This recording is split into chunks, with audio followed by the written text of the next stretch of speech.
Hello and welcome to my channel today, Boo Snakes and More. Today we're going to be talking about the 10 greatest Grant Morrison comics. So please like this video and subscribe to the channel.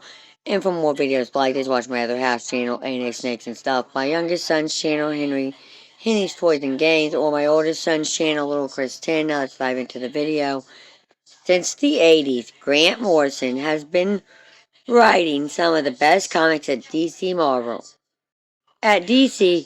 Marvel, and even in the India space. Known for their big cosmic stories and brilliant ideals, Morrison has redefined many characters through the years. Since they've been successful for so long, they've written many iconic characters and teams. It's actually difficult to pick the best Morrison stories, since most of them represent comic books at their peak. That said, certain stories stand above the others.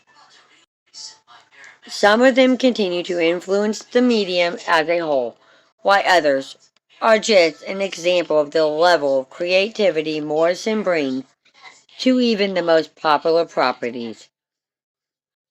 Green Lantern made space feel weird again. Grant Morrison's The Green Lantern is seriously underrated after years of Green Lantern being a traditional style superhero. Grant Morrison's run allowed the Emerald Knight to get weird again. At the same time, the run also simplified things. Hal's in the lead again with no other human lanterns taking the spotlight. And most of the emotional spectrum is ignored for the majority of this run. Instead, each new issue throws Jordan into a new, impossible adventure reminiscent of some of the wackiest Silver Age stories. Morrison also uses Green Lantern to offer camaraderie on society and the state of superhero comics in general. Still, the run ranks last for not being quite as consistent as some of the other stories that Morrison has worked on over the years. Quaz transformed a beloved character into a hero. With Boom Studios, Quaz Morrison transforms one of the most well-known fictional characters of all time, Santa Claus, into a superhero on the level of Superman. The series begins with Claus as a simple trapper who brings toys to his old village of Grimsburg, only to wind up fighting its leader, Lord Magnus, for the sake of Grimsburg's freedom. Following the initial miseries, Morrison and artist Dan Mora continued Claw's adventures through extra-sized one-shots, released specifically around Christmas time. Claws might be more noteworthy for being Dan Mora's breakthrough introduction to the rest of the comics world.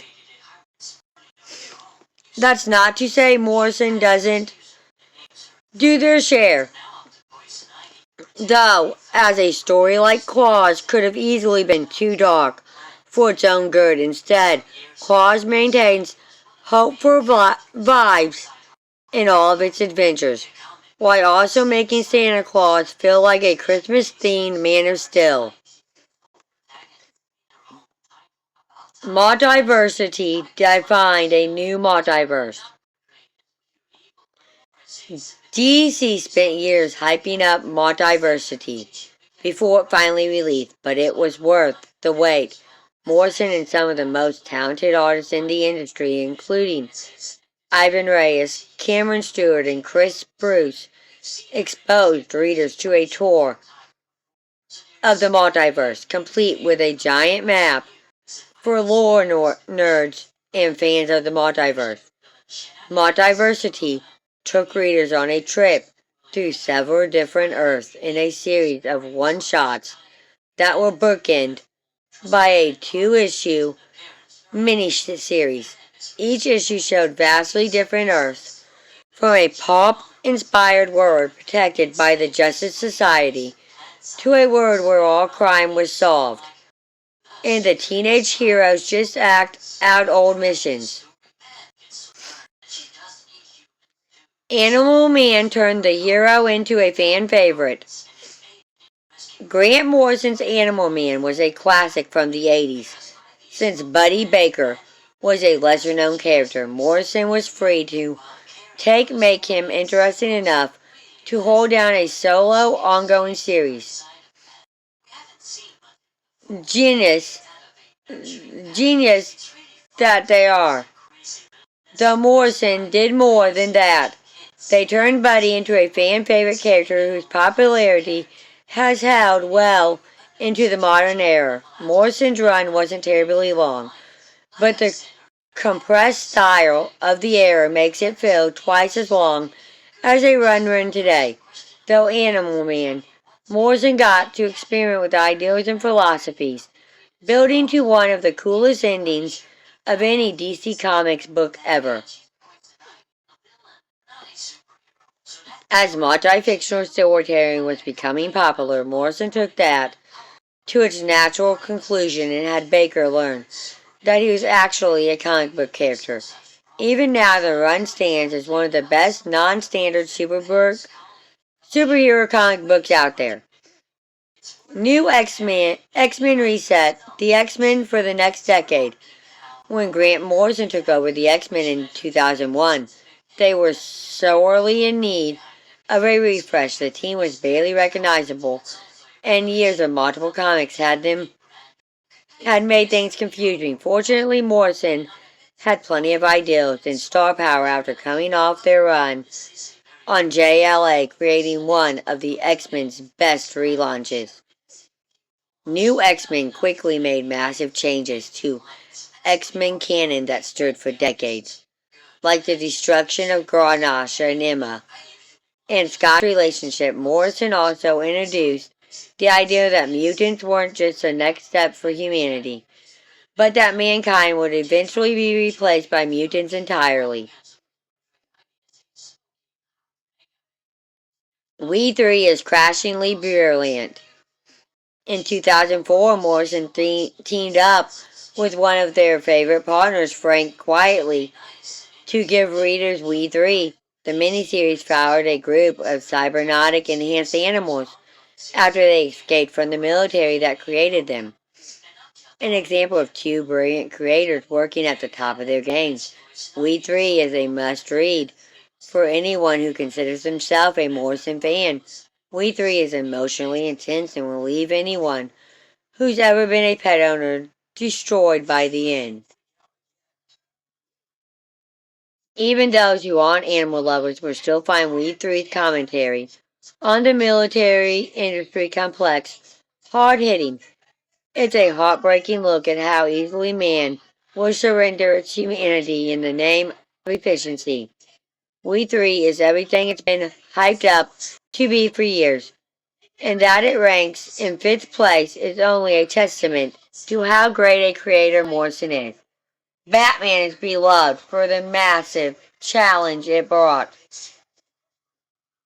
When DC Comics let Morrison write Batman the beloved No Man's Land era wasn't far off, and the character wasn't in need of a grand reinvention. However, Morrison still came in and gave the hero a landmark run that's one of the best comics of the 2000s. It's a book where every issue is a 10 out of 10, and Batman fans who haven't at least tried the series yet are doing themselves a massive disservice.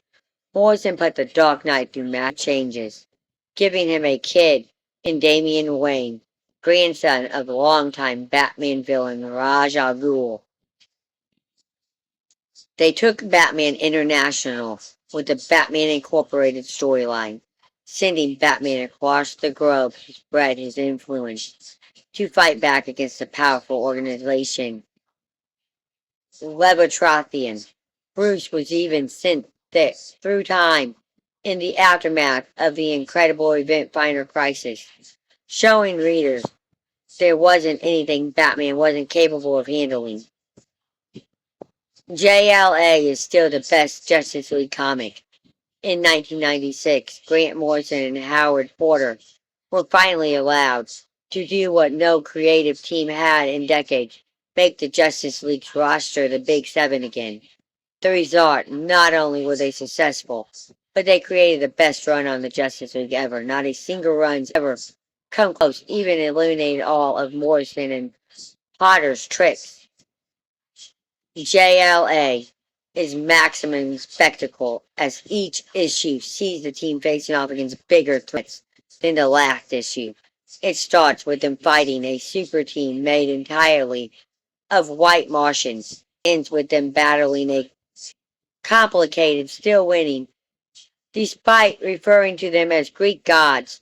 Morrison knows the character element of these heroes.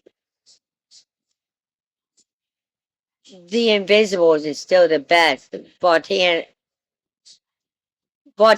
comic. More than 2 decades later, Morrison's The Invisibles remains the best creator-owned work. It might even be one of the best indie comics of the 1990s. This series sees a cell of freedom fighters from the Invisible College battling against the deadly Outer Church, an organization that's already got humanity under its control. The Invisibles is Morrison at their weirdest, merging conspiracy culture, chaos, magic, and cosmic horror into one big cluster bomb that still manages to work. It's a series that demands multiple readings, both to understand all the references and to piece together its non-linear storytelling. All-Star Superman makes Superhuman feel human. All-Star Superman is the best Superman comic to show to someone who doesn't understand the character. It's set in a standalone universe, making it a perfect read even for someone completely new to comics. After Superman immerses himself in the sun, he's more powerful than ever, but only has a short time left to live. Even though All-Star Superman features the strongest version of Superman, it still manages to show him at his most human. His compassion for those around him, and his inability to solve every problem only make him feel even more relatable. Full of unforgettable moments, All-Star Superman is the perfect combination of Morrison's love for superheroes with their love for big, bombastic ideals. Not only is it Morrison's greatest comic, but it's one of the best comics of all time. Thank you for watching this video and peace out till the next one.